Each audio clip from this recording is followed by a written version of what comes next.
אנחנו עושות את אתגר הסוכריה הרגילה. אני בוחרת, היא השנייה. אני בוחרת קודם כמו שראיתי.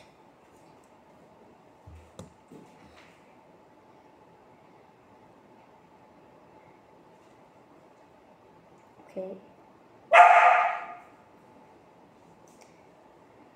רגע. שימו אותה. אני שמה, זה כל הקטע. אבל זה מגלה לי. אני רואה את זה. את מה? אני רואה את המוצרלה. בסדר, כל הקטע זה. מוצרלה, זה תלוי, אתה מחביא טוב או לא?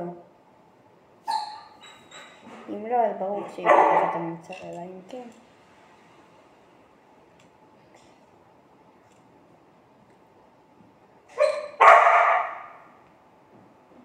ליה, תקשיבי.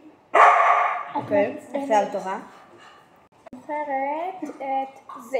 לא, את זה. אני אבחר את זה, את זה. אני בוחרת את זה. את צריכה לשים מוצרלה. אני לא רוצה לשים מוצרלה.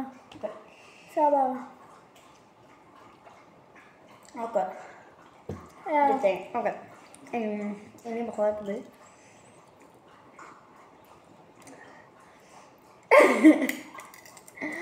תחלי. כי אני עדיין ממשיכה במשחק, אני ממשיך. אוקיי, אני בוחרת את זה. אוקיי. חיה. חיה. אני בוחרת בקטנצ'יק. את לא מורדת. עכשיו אני כן. אוקיי, תורך. זה. אוקיי. מה? לא מורדת. אני בוחרת בזה. לא מורעלת.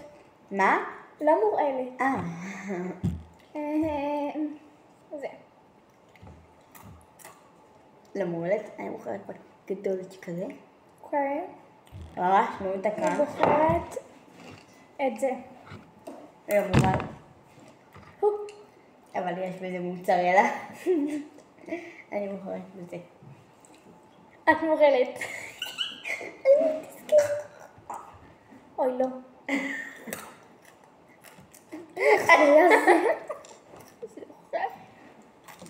לרפא את הטעם. תראו עוד כמה שעושים. לפתוח בגדול. אני חיה מוצרלה. אני חושבת במוצרלה שיש שם בתגובות. יש לי רעיון מגניב לעשות. חכו לסרטון הבא.